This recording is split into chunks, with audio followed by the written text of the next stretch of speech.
2028 లోపల పాక్ ఆక్యుపైడ్ కాశ్మీర్ అనేది ఇండియాలోకి భాగమయ్యే అవకాశాలు చాలా ఎక్కువగా ఉన్నాయి. జై శ్రీరామ్. 2022 నుంచి 2025 అక్టోబర్ వరకు మొత్తం 19 ప్రెడిక్షన్స్ అనేవి నేను చెప్పినట్టు జరిగినాయి. అవన్నీ కింద డిస్క్రిప్షన్ లో ఇవ్వడం జరుగుతోంది. వృషభ రాశికి అధిపతి శుక్రుడు. వృషభ రాశిలో రోహిణి 4 పాదాలు, మృగశిర 1-2 పాదాలు, కృత్తిక 2, 3, 4 పాదాలు ఉంటాయి. ఈ నక్షత్రం వాళ్ళందరికీను నేను చెప్పే వార ఫలితాలు వర్తిస్తాయి. ఈ వారంలో వృషభ రాశి వారికి దశమ స్థానంలో రాహు గారు యోగిస్తున్నారు, లాభస్థానంలో శని గారు యోగిస్తున్నారు, సప్తమ స్థానంలో రవి గారు యోగిస్తున్నారు. 3 గ్రహాలు యోగిస్తున్నాయి. మిగతా గ్రహాలు వ్యతిరేకత ఫలితాలు ఉన్నాయి. బ్రాహ్మణుడికి అన్నదానం చేయండి, చాలా మంచి ఫలితాలు ఉంటాయి. లక్ష్మీదేవి టెంపుల్ కి వెళ్ళండి. ఈ వారంలో ఇంకా మంచి ఫలితాలు ఉంటాయి. గురువారం రోజున ముఖ్యమైన పనులు స్టార్ట్ చేస్తే కనుక ఖచ్చితంగా విజయం సాధిస్తారు. అలాగే మంగళవారం రోజున, శనివారం రోజున ముఖ్యమైన పనులు స్టార్ట్ చేయకండి. స్టార్ట్ చేస్తే కనుక వ్యతిరేకత ఫలితాలు వస్తాయి. ధన నష్టం వచ్చే అవకాశం ఉంటది, శత్రువులు పెరిగే అవకాశం ఉంటది. కొంచెం జాగ్రత్త తీసుకోండి. వృషభ రాశి వారికి కుటుంబ పరంగా మాత్రం చాలా బాగుంటది, ఎటువంటి ప్రాబ్లమ్స్ ఉండవు. ధన పరంగా కూడా లాభస్థానంలో శని భగవానుడు ఉన్నారు కాబట్టి మీకు ధన పరంగా మాత్రం ఎటువంటి లోటు అంటూ ఉండదు.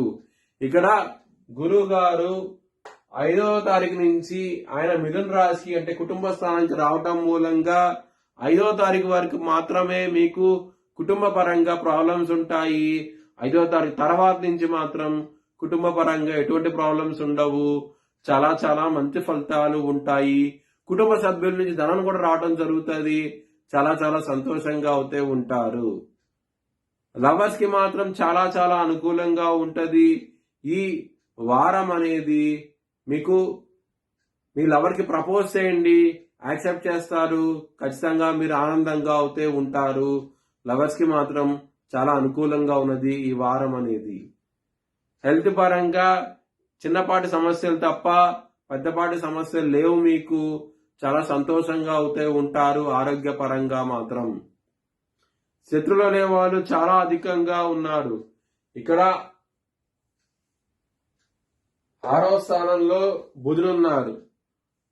6వ స్థానం అధిపతి సప్తమ స్థానంలో ఉన్నారు. అంటే శుక్రుడు 6వ స్థానం అధిపతి సప్తమ స్థానంలో ఉన్నారు. సో మీకు బిజినెస్ పరంగా మాత్రం శత్రువులు అనే వాళ్ళు ఉంటారు. కొంచెం జాగ్రత్తగా ఉండండి ఈ వారం అనేది. బిజినెస్ పరంగా మాత్రం పెట్టుబడి పరంగా మాత్రం చాలా అనుకూలమైన సమయము. ఎక్కువ పెట్టుబడి పెట్టండి, మంచి విజయాలు చూస్తారు ఈ వారంలో. మ్యారేజ్ పరంగా మాత్రం సప్తమాధిపతి సప్తమ స్థానంలో ఉన్నారు. శుక్రుడు వచ్చాడు, రవి ఉన్నారు, 3 గ్రహాలు సప్తమ స్థానంలో ఉన్నారు. చాలా మంచి ఫలితాలు ఉంటాయి మ్యారేజ్ పరంగా మాత్రం ఈ వారం అనేది. వృత్తి పరంగా మాత్రం ఇక్కడ దశమ స్థానంలో రాహు ఉన్నారు. కుజ దృష్టి, రాహు దృష్టి, కుజ దృష్టి ఉన్నది కాబట్టి మీకు వృత్తి పరంగా మాత్రం మీకు మంచి పేరు వస్తుంది. మీ ఆఫీసుల్లో మీకు చాలా చాలా పెద్ద పేరు వస్తుంది. చాలా ఆనందంగా ఉంటారు ఈ వారం అనేది వృత్తిపరంగా మాత్రం. మీ భవిష్యత్ వివరాల కోసమై హెచ్ఎల్ఎన్ జ్యోతిష్యాలను సంప్రదించండి. Please like, share and subscribe my channel.